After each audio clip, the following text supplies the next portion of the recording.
Bonsoir à tous et bienvenue sur Calédonia. Ce soir, nous allons parler de la filière cerf.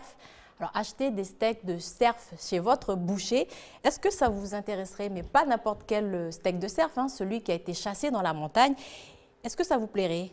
Même si on peut déjà trouver des saucissons de cerf ou manger du cerf en carpaccio au restaurant, sa préparation demande de respecter certaines conditions sanitaires. Faut-il autoriser les chasseurs à vendre le fruit de leur chasse? On en discutera dans notre émission ce soir avec nos invités.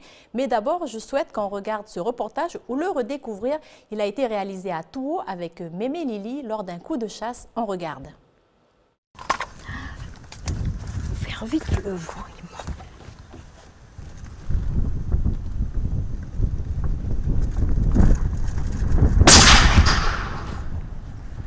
Tu l'as eu ou pas? Je sais pas. Elle est blessée. Mais c'est elle qui est montée en haut, vers le flanc en haut. Elle a sauté. Attends, regarde dans les brousses. Attends, je vais aller regarder là. Si je trouve, je t'appelle. On l'a eu. On a emmené un autre fusil pour rien. Heureusement que j'ai eu l'idée de venir voir celle-là. Non, parce que j'ai vu tout le troupeau, les autres sont barrés là-haut, et puis un tout seul, ça veut dire que c'est ça. Bon, ben allez. Mémé Lili, comme on l'appelle à Touo, est une chasseuse invétérée. Elle a 73 ans et chasse le cerf et le cochon sauvage depuis son adolescence. Sur sa propriété de 278 hectares, située dans la vallée de la Tiponite, les animaux sauvages y viennent se réfugier par centaines. Il n'y a pas d'élevage de cerfs, ni les cochons, on n'élève pas de cochons, ni de cerfs. Je vais régulièrement à la chasse pour réguler. Puis voilà, à dire quoi. Et en moyenne, tu en tues combien? Peut-être 500, 800 par an, allez. On élimine au fur et à mesure, tous les ans, on tue. En Nouvelle-Calédonie, les cerfs et les cochons sauvages sont des espèces envahissantes. Représentant un véritable danger pour la nature, ils font l'objet d'incitations au prélèvement par le droit. Outre l'opération Prime à la mâchoire, dirigée par le Conservatoire d'espaces naturels, la commune de Touo a imaginé d'autres moyens de régulation. Un concours de chasse associé à une loterie, l'occasion de mesurer l'effet incitateur sur le nombre de chasseurs. Cette expérience, premièrement, elle n'a jamais été faite et potentiellement, elle pourrait être intéressante pour les pouvoirs publics qui engagent tout de même des budgets assez conséquents sur la chasse-régulation afin d'essayer de voir dans quelle mesure ceci pourrait être abaissé à travers ce type de mécanisme. La valorisation de la viande de chasse n'est pas réglementée en Nouvelle-Calédonie. Elle pourrait néanmoins être un moyen supplémentaire de réguler les populations de cerfs et de cochons sauvages. Potentiellement, si on libéralisait la valorisation de la viande sur certaines conditions, on pourrait aller jusqu'à une augmentation des prélèvements de l'ordre de 25%. Les chasses peuvent se dérouler jusqu'au 25 août, date de la fête communale et du tirage au sort. De nombreux lots sont à gagner avec des primes pour les 5 meilleurs chasseurs du concours.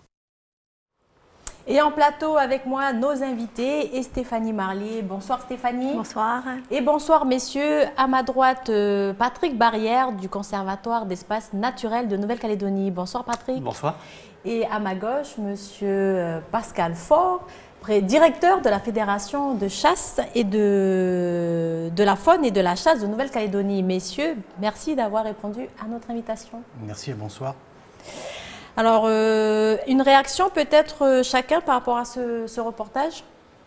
Il illustre quelque part le bénéfice que peut avoir la valorisation sur une incitation, on va dire, au prélèvement, même si malheureusement aujourd'hui la population de cerfs est bien plus importante que les Calédoniens. Que les nombres d'habitants. Et ceux qui posent le plus de problèmes sont ceux notamment qui vivent dans les forêts humides, dans des zones très difficiles d'accès, où très souvent les chasseurs les plus aguerris ne vont pas, ou s'ils y vont, le succès de chasse est très difficile. Donc malheureusement aujourd'hui c'est le cerf qui gagne la partie.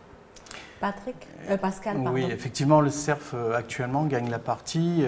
Comme l'a dit justement Patrick, c'est souvent dans des zones qui sont difficiles d'accès. En revanche, tous les outils n'ont pas été mis en place aussi pour que les chasseurs puissent aller dans d'autres zones qui sont peut-être un peu moins difficiles, qui sont des zones du domaine public de Nouvelle-Calédonie ou du territoire, hein, des provinces. Et ces zones-là, on ne peut pas y accéder en fait à la chasse, et ce qui fait qu'il peut y avoir une prolifération des animaux dans ces zones. D'ailleurs, Patrick, le cerf est une espèce envahissante, hein. Elle nous vient de Java. Comment elle a été emmenée en Nouvelle-Calédonie, introduite? On peut dire que c'est un cadeau, pour ne pas dire un cadeau empoisonné, mais c'est un cadeau du gouverneur de Java à la femme de son homologue calédonien. Donc ça remonte à 1870, une douzaine de cerfs, 8 mâles, 4 femelles, 4 mâles, qui sont à l'origine de la population que l'on connaît aujourd'hui. Et le fait que l'accroissement de la population, sa capacité de reproduction, mais aussi le fait que finalement le cerf rusa qui vient d'Indonésie s'est bien plu en Calédonie, eh bien, fait qu'aujourd'hui elle est listée sur la liste des espèces envahissantes prioritaires, en priorité 1, avec le cochon notamment. Mais le cerf, c'est pas seulement ça. Certes, c'est une espèce envahissante qui pose des problèmes, mais pour bien comprendre la problématique et surtout avancer pour essayer d'avoir des bénéfices sur la protection de l'environnement, il faut aussi intégrer le fait que c'est une espèce qui a largement été adoptée par les Calédoniens. Effectivement, et qui fait partie de leur quotidien. Je ne vais pas dire patrimoine parce que ce serait faux, mais en tout cas, c'est une espèce qui a bien été adoptée. Et donc pour réguler cette espèce, pour proposer des actions, il faut toujours avoir en tête le fait qu'il n'est pas question de parler ici d'éradication, quand bien même ce serait possible, hein, ça ne l'est pas, je vous rassure, mais il n'est pas question de parler d'éradication. Et sur la mise en œuvre d'opérations, de la même façon, tout n'est pas possible, donc, comme ça peut être le cas en Nouvelle-Zélande. Voilà. Donc finalement, on ne lutte pas pour éradiquer le cerf. On lutte simplement pour diminuer, et localement, parce que le problème n'est pas le même partout, mais diminuer la taille de la population, ça c'est le moyen. Mais l'objectif, c'est permettre notamment aux forêts de se régénérer. Aujourd'hui, il y a quelque part un blocage au niveau de la régénération des forêts, notamment celles de la chaîne centrale, les plus loin, les plus inaccessibles, qui fait que non seulement la régénération au sol a pratiquement disparu à certains endroits, mais en plus il y a des phénomènes secondaires, notamment d'érosion, d'engravement des criques et de problèmes de ressources en eau. Oui, notamment dans cette région-là, à Touo, où l'association Antipoto, des chasseurs, mène des actions pour protéger le captage d'eau de la tribu. C'est ça. Oui, Pascal. Oui, ce que je voulais ajouter, fort justement, c'est très juste ce qu'a dit Patrick, mais il va falloir à un moment trouver un équilibre en fait entre le nombre d'animaux dans la forêt et la régénération de cette forêt. Cet équilibre, pour l'instant, il y a un déséquilibre complet, il y a beaucoup trop d'animaux dans les forêts, et ce qui fait que la strate la plus basse est consommée par les animaux, d'où problème d'érosion, d'engravement, de problèmes d'eau, tout ce que vient de citer Patrick. Mais il ne faut là aussi pas diaboliser le cerf, parce que des milliers de Calédoniens se sont nourris avec pendant des années et continueront à se nourrir avec. Mais il faut trouver ce fameux équilibre qui n'est pas facile à trouver. Mais comme je l'ai dit tout à l'heure, avec des accès supplémentaires pour la chasse, on peut aussi arriver à faire des choses intéressantes. Alors justement, comment lutter contre le cerf qui est devenu une espèce envahissante, dangereuse pour notre environnement? Il y a cette étude qui a été publiée il y a un mois de cela sur la commercialisation de la viande de chasse qui pourrait être une solution ici pour réguler les populations de cerfs. Pascal, qui dit viande de chasse, dit animaux tués en pleine nature et non dans un abattoir agréé. Vous, en tant que chasseur, est-ce qu'il existe des règles à respecter quand on chasse, même pour son autoconsommation? Alors bien sûr, il y a des règles à respecter. La première, par exemple, quand on a tué un animal, c'est qu'il faut le saigner, de manière à faire écouler le plus rapidement possible les fluides. Ensuite, le vider, enlever toutes les entrailles qu'il y a à l'intérieur qui pourraient, si par exemple l'animal avait été touché du côté des entrailles, contaminer la viande. Donc éviter une contamination. Et ensuite mettre le fruit de sa chasse au frais le plus rapidement possible. Dans un délai de combien de temps? Le plus rapidement. On sait malgré tout sur le territoire que le cerf rusa n'est pas sujet à des maladies. Ce n'est pas une viande qui tourne facilement, comme par exemple le porc pourrait tourner facilement. Non, le cerf rusa, on a cette chance ici sur le territoire, c'est que c'est une viande très rustique. très bonne et qui n'a pas de problème sanitaire particulier. Mais il est vrai que si on souhaite, par exemple, valoriser cette viande, il faut que l'animal tué soit mis au frais le plus rapidement possible dans les vins, la demi-heure qui suit, voilà, au frais. Alors Patrick, cette étude elle a été réalisée à la demande de la CPS, la province Nord et vous, le Conservatoire d'espaces naturels, avez été associés à cette demande. Les dépenses notamment liées à la régulation des populations s'élèvent à des millions, soit 450 millions de nos francs. Concrètement, comment on lutte contre sa prolifération en Nouvelle-Calédonie ? Alors 400 millions, c'est la dépense annuelle sur la période 2009-2013. Oui. Toute espèce envahissante confondue. D'accord. Pour ce qui concerne les gros gibiers envahissants, c'est-à-dire cerfs et cochons, ça représente 200 millions. Et dans ces 200 millions, vous avez les différentes gammes d'actions, notamment participatives. On a évoqué tout à l'heure le fait que le cerf pouvait être parfois une espèce à conflit d'intérêts. Oui. Eh bien, le but, ce n'est pas de faire le travail par des gens totalement déconnectés de la Calédonie, mais au contraire que les acteurs calédoniens, que ce soit les chasseurs, que ce soit les éleveurs, soient des acteurs de la régulation. Et donc, parmi ces outils, eh bien, il y a la protection. C'est le cas notamment des barrières de protection subventionnées par la PICAN, donc pour protéger les activités agricoles. Il y a également la subvention aux chasseurs mais Pascal en parlera mieux que moi, pour agir dans des sites particuliers pour réguler les cerfs, les cochons, mais ça va au-delà. Évidemment, la prime à la mâchoire, prime incitative, à la fois pour prélever plus de cerfs, mais surtout pour en prélever mieux. C'est-à-dire que le cerf qui est le plus utile à l'environnement, ce n'est pas forcément le mâle, même si très souvent les gens nous disent « oui, mais c'est celui qui fait le plus de dégâts parce qu'il frotte ses bois sur les arbres ». En fait, celui qui fait le plus d'impact, c'est bien les femelles, parce qu'elles se reproduisent et donc elles sont à l'origine de l'accroissement de la population. D'ailleurs, dans le Code de l'environnement, la chasse au cerf est autorisée toute l'année en province Nord, avec une limitation dans le prélèvement, soit un cerf, un mâle, et les femelles et font illimité, je crois. Depuis 2008, on va dire, y compris dans le cadre de l'opération Mâchoire, le but, ça a bien été de favoriser ce qui était le plus utile à prélever. Et dans un contexte de régulation, là je ne parle pas d'aspect culinaire, mais dans un contexte de régulation, le plus utile, ce sont bien les femelles à prélever. Et puis dans les autres gammes, pour en terminer, il y a également les subventions à la capture. Donc évidemment, ça n'est pas partout, mais il y a un réseau en Nouvelle-Calédonie, on peut dire un réseau tout à fait original, parce que c'est des choses qui ne se font nulle part ailleurs sur les cervidés, de parcs de capture permettant quelque part d'aspirer les animaux là où ils sont les plus nombreux.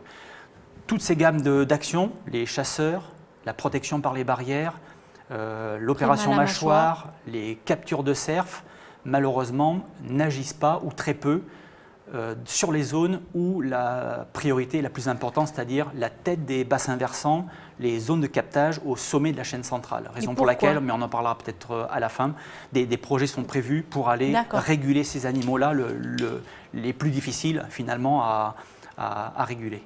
Alors je vous propose qu'on passe à la chronique, à la rubrique C'est comment jingle.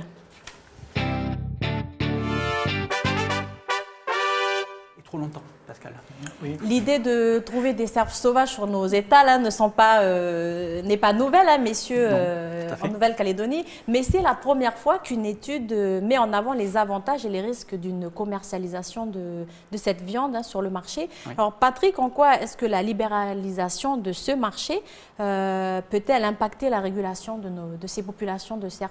Alors on l'a dit, ou peut-être qu'on ne l'a pas dit, mais il n'y a pas de solution. Peut-être que pour les Calédoniens, de savoir en quoi vendre sa viande de chasse permet de réguler ces populations. Ce qu'il faut déjà bien comprendre, c'est qu'il n'y a pas de solution miracle. Une solution qui va révolutionner, même si elle n'est pas forcément acceptée, il n'existe pas de solution miracle. Raison pour laquelle la panel d'actions possibles doit être mise en œuvre le plus largement possible.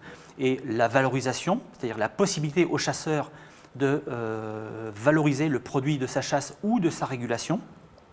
Ce n'est pas la solution, mais vous l'avez dit tout à l'heure, c'est une des solutions qui s'ajoute aux autres. Et je crois que c'est aussi quelque chose de très calédonien, parce que ailleurs dans le monde, la chasse, elle est, pas partout, hein, mais parfois ciblée sur le trophée ou ciblée sur l'aspect sportif. En Calédonie particulièrement, la chasse, elle est avant tout alimentaire. Et tout chasseur vous dira que lorsqu'on tue un animal, y compris quand on le blesse, eh bien on fait le maximum pour que l'animal soit valorisé. Eh bien c'est ce que l'on doit faire aussi dans un contexte de régulation. On ne doit pas faire tout et n'importe quoi sur une espèce qui est un peu sensible. Donc si on peut accompagner les actions de régulation à la valorisation, ben c'est un bonus. Et puis par ailleurs, il y a un effet incitatif, parce que si on augmente le nombre de gens qui sont à même de pouvoir valoriser, certainement qu'on va augmenter le niveau de prélèvement. Et d'ailleurs, on aura des chiffres à apporter tout à l'heure sur le rapport que vous citiez. D'ailleurs, par rapport au reportage qu'on a vu avec Mémé Lili de Touo, ce week-end, il y a eu la fête communale de Touo. Il y a eu les remises de récompenses pour ce concours, dont Mémé Lili a remporté le premier prix avec 111 bêtes abattues pendant la période de concours. Ça vous inspire quoi, vous, Pascal? Alors, du côté de la valorisation de cette viande, oui, c'est un des outils qui permettrait de mettre en place de la régulation ou de continuer à mettre en place de la régulation, mais ça n'est qu'un outil. Il ne faut pas croire que parce qu'on va libéraliser cette valorisation, que tout d'un coup, on va avoir moins de cerfs dans la forêt, que tout d'un coup, tout le monde va se mettre à vendre de la viande de chasse. Je ne pense pas, hein, il faut rester raisonnable. Ceux qui vendent déjà cette viande, bon, ben, ils vont plus s'afficher, effectivement, mais ça créera peut-être quelques vocations. Ça permettra peut-être aussi d'avoir un petit impact économique au niveau des tribus, au niveau vraiment des milieux ruraux. En revanche, ça n'est qu'un outil. Il faut plusieurs outils pour pouvoir arriver à trouver cet équilibre dans la forêt. Alors, une délibération a été adoptée en 2010. Elle fixe les conditions sanitaires de collecte, de traitement et la mise sur le marché de cette viande de chasse. Stéphanie, elle impose quelques règles, cette délibération. Quelles sont-elles? En fait, tu viens de le dire, hein, donc elle va vraiment fixer les conditions sanitaires de collecte, comme tu l'as dit. Bien entendu, en fait, cette délibération qui a été adoptée en 2010, elle ne concerne pas la vente de viande chassée, qui représente pourtant toute la viande de cerf échangée au pays. Donc à titre comparatif, l'année dernière, la filière dite formelle, donc c'est la filière d'élevage, a mis sur le marché l'équivalent de 7500 cerfs. Vous me dites si je me trompe, messieurs. Quand la filière informelle, donc la viande chassée, a permis d'écouler environ 115 000 cerfs. Donc au vu de ce constat, en 2014, le gouvernement de la Nouvelle-Calédonie avait envisagé une réforme de cette délibération de 2010, afin de rendre possible la commercialisation de la viande chassée, auprès des particuliers, auprès des restaurateurs et également encore des charcutiers. Donc ce qui est aujourd'hui illégal, hein, comme tu l'as précisé au début, et pourtant pratiquement elle est pratiquée massivement. Bien entendu, ce projet a été abandonné, hein, puisque les éleveurs de cerfs ou encore les professionnels de la viande ne le voyaient pas vraiment d'un très bon œil. Et justement, Patrick, est-ce qu'un tel projet pourrait vraiment mettre en péril le business des éleveurs de cerfs? Alors, vous l'avez évoqué, la délibération dont il est question, c'est la 7CP, donc de 2010. Elle décline les modalités pour mettre sur le marché la viande de cerf sauvage en pot, en passant par l'atelier agréé qui est l'OCEF. C'est ça. En revanche, elle ne décline pas le circuit court. C'est ce qui manque dans ce cadre-là. Le circuit court, ça veut dire du chasseur au consommateur. Ça, c'est le très court, on va dire. Donc le producteur primaire, c'est le chasseur et qui vend directement au consommateur, mais il peut vendre aussi à une boucherie, D'accord. Il peut y avoir quand même un intermédiaire. Magasin. Il peut y avoir des intermédiaires. Ça, c'est le circuit court. La délibération dont vous faites référence, elle n'inclut pas le circuit court. Et donc, à tort ou à raison, mais au moment où on a discuté ce projet de délibération, eh bien, les professionnels de la vente de viande de cerf, y compris les éleveurs de cerf, mais bien au-delà aussi, les éleveurs bovins, voilà, n'avaient pas forcément les outils, nous non plus d'ailleurs, pour dire est-ce qu'il y a un risque, est-ce qu'il y a un bénéfice, raison pour laquelle, vous l'avez dit, cette délib n'a pas été mise en œuvre. L'objet de cette étude dont il est question aujourd'hui, c'est bien d'apporter les réponses aux questions qui étaient posées autrefois. En 2014. Quels sont les risques quels sont les bénéfices et quelles sont les attentes. Attentes à la fois des producteurs, des consommateurs, pour éclairer le débat et permettre, in fine, aux collectivités en charge du sanitaire, c'est-à-dire le gouvernement, le CIVAP, eh bien, de voir comment il est possible de rédiger une nouvelle mouture de cette CP modifiée permettant de réglementer la vente de viande de cerf chassée. D'ailleurs, peut-être Pascal pourrait nous répondre à cette question. La question que je me pose, c'est quelle est la différence finalement entre un cerf sauvage en liberté et le cerf d'élevage? Parce que ici, on n'a pas proprement dit d'élevage de cerf, où on peut remonter la filière à 3 générations, par exemple, comme en Nouvelle-Zélande. Donc, quelle est la différence? Tout à fait. Alors, bon, il y a quand même une différence, parce que le cerf d'élevage, c'est quand même une viande de qualité, hein, avec un label de qualité. Et qu'est-ce qui fait cette qualité qu'est-ce qui fait que ce cerf a une qualité meilleure que le cerf qu'on chasse à la montagne? Alors, en fait, ce sont des cerfs qui sont parqués, nourris, sur lesquels il peut y avoir des traitements sanitaires qui sont faits si, par exemple, ils ont des parasites. Hein. Donc, ces animaux sont tués dans les meilleures conditions et quand ils arrivent chez le boucher ou à l'étal, c'est vraiment de la viande de qualité. La viande de chasse, c'est aussi une viande de très bonne qualité. Hein. Il ne faut pas du tout la dénigrer, bien au contraire. Je suis chasseur, donc je valorise ma viande. En revanche, les conditions, par exemple, d'abattage ne sont pas les mêmes. Et puis, les conditions sanitaires vis-à-vis des parasites, par exemple, peuvent ne pas être aussi les mêmes.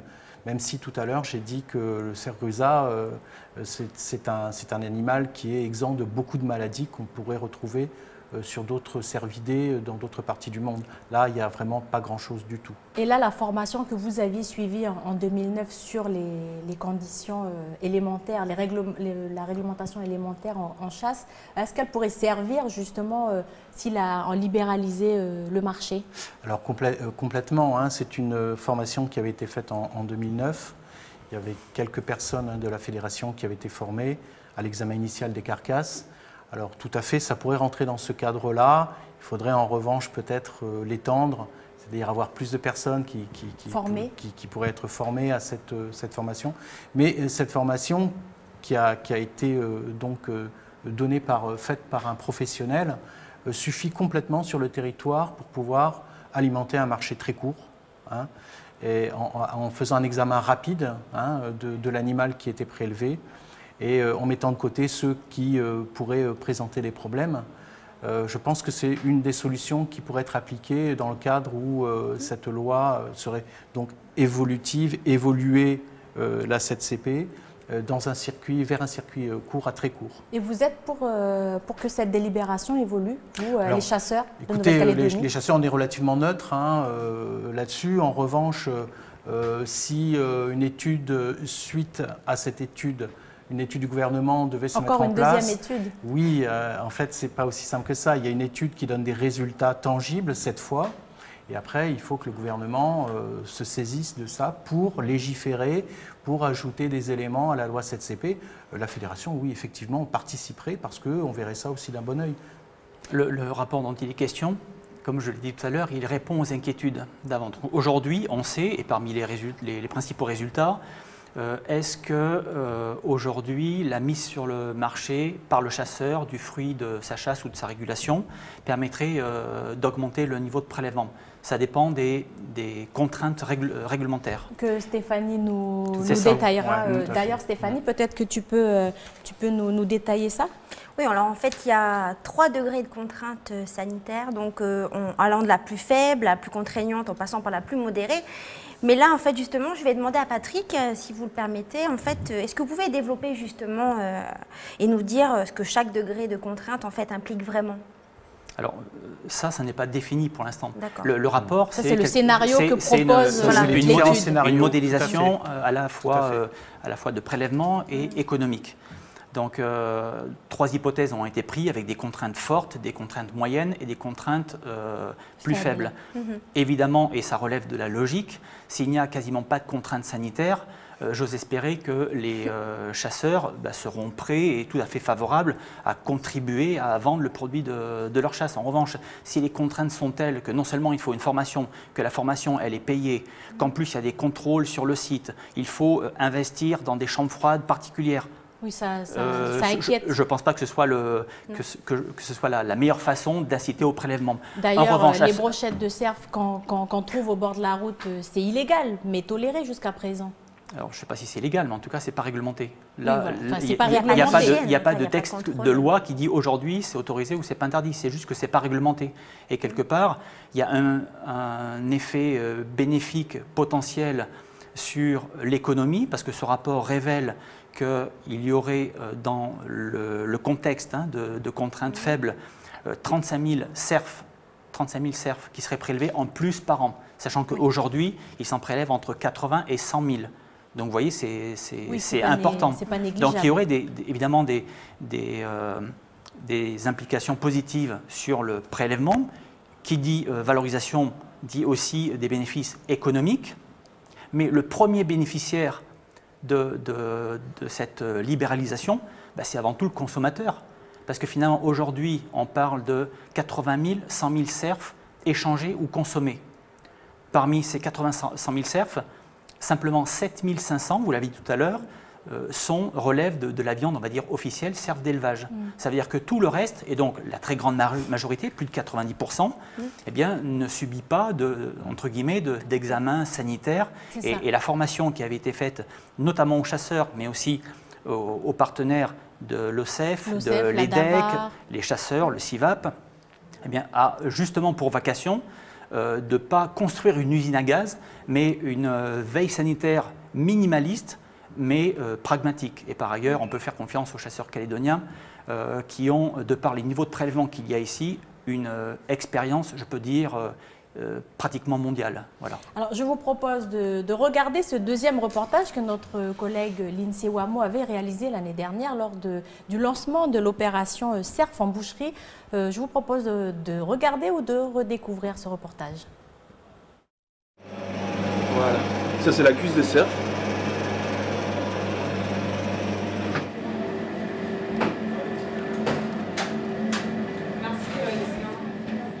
Cette boucherie est l'une des rares boucheries sur Nouméa à vendre de la viande de cerf. Cette viande attire des clients, même ceux qui n'ont pas l'habitude de le cuisiner. Salade de cerf. Excellent. Très bien. Voilà, je suis venue chercher mon déjeuner, donc une salade de cerf. D'accord. C'est vrai que le cerf, je le mange qu'en salade. Je ne le cuisine pas, donc voilà. Cependant, si la demande est là, elle est moins importante que pour les autres viandes. Le cerf, on en vend, mais c'est pas une grosse vente. C'est pas comme une vente de bœuf, de veau ou de porc. Ouais, il faut en avoir dans la vitrine. Nous, on a fait le choix de vendre de la viande de cerf pour avoir un choix plus important dans notre boucherie. Voilà, s'il vous plaît. Passez une bonne journée. Cette donnée amène beaucoup de boucheries à ne pas mettre en vitrine la viande de cerf. C'est devant ce constat que l'OCEF, l'Office de commercialisation et d'entreposage frigorifique de Nouvelle-Calédonie, a lancé l'opération Cerf en boucherie. Dès demain, 3 boucheries participeront au projet. À l'occasion de la fête du cerf, on se propose donc de lancer une opération Cerf en boucherie qui est financée par l'ERPA, donc en partenariat avec l'EDEC, l'Association des éleveurs de cerfs, et avec l'IVNC. Donc cette opération a pour but de mettre en valeur la viande de cerf, les morceaux nobles de cerf, qui sont d'excellente qualité, une viande très tendre, goûteuse et très bonne pour la santé, particulièrement maigre. Donc sur au moins 1 an, on retrouvera dans ces 3 boucheries ces morceaux nobles du cerf qui sont mis en valeur au travers de différentes préparations. On aura des côtelettes, des rôtis, etc.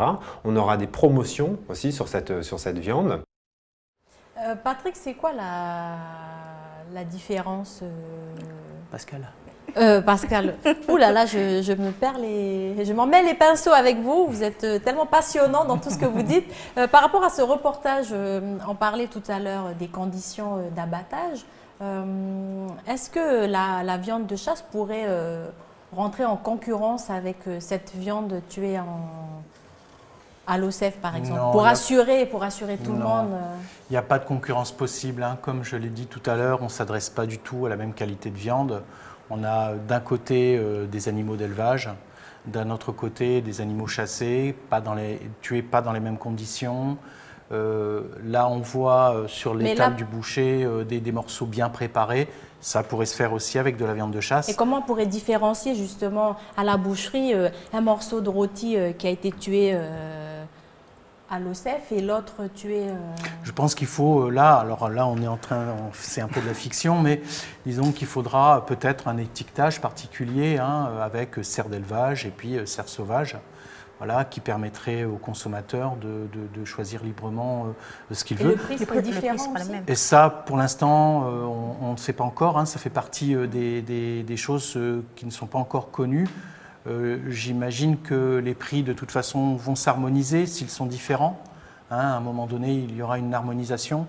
Mais ce qu'il faut bien voir quand même, c'est qu'il y a 2500 tonnes de viande de cerf qui circulent comme ça dans un marché informel. Informel. Voilà. Donc, et on ne voit pas d'impact particulier sur les 150 tonnes de viande de boucherie qu'on retrouve en boucherie et qui est issue du cerf d'élevage. Donc là, pour l'instant, on ne voit pas d'impact particulier alors que ça existe. Si il devait y avoir une autorisation de vendre cette viande de chasse, il y aura sûrement un petit moment de flou, de réajustement de prix, mais très vite mais aucune crainte de concurrence. Une harmonisation et pas de concurrence, c'est pas la même viande. Alors ce que révèle justement le rapport, c'est qu'aujourd'hui, même s'il se consomme, on va dire, un peu plus de 100 000 cerfs, la totalité de la demande n'est pas assouvie.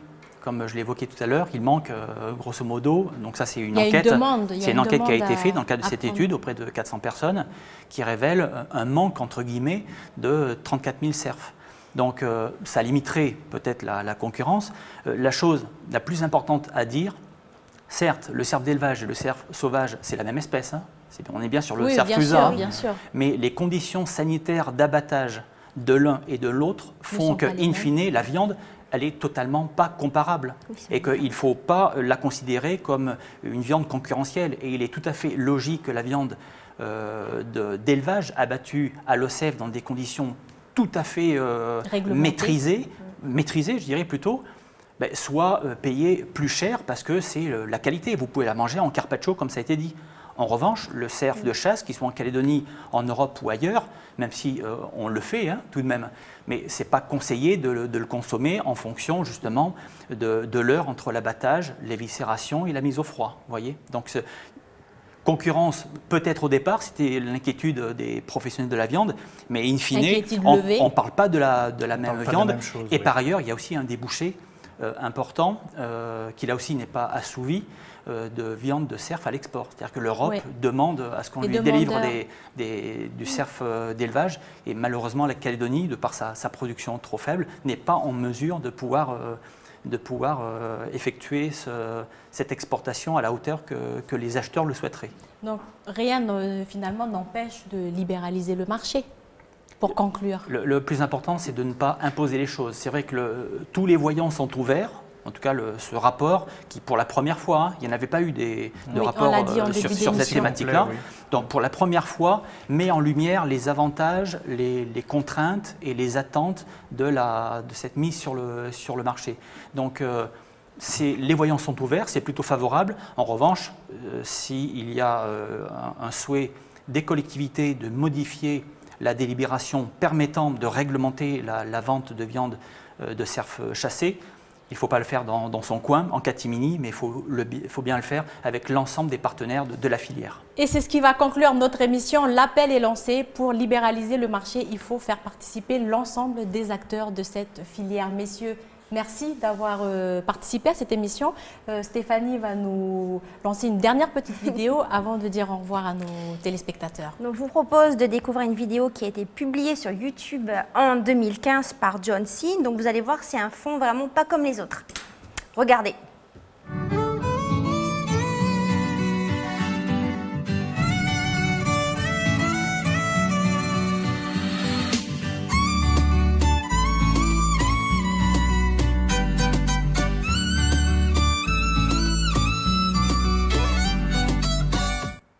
Merci à tout le monde de nous avoir suivis. Merci à nos invités d'avoir répondu à notre invitation. Merci à vous. On vous laisse, Et manger du cerf. Ah oui, bien sûr, bien sûr. Je vais acheter beaucoup de brochettes de cerf sur la route. Stéphanie, merci pour tes informations, pour ton travail. Merci à Jamie, merci à Anna, à Adrien pour la réalisation et à Ti pour le son. Et quant à nous, on se retrouve mardi prochain. Merci, au revoir. Merci, bonne soirée.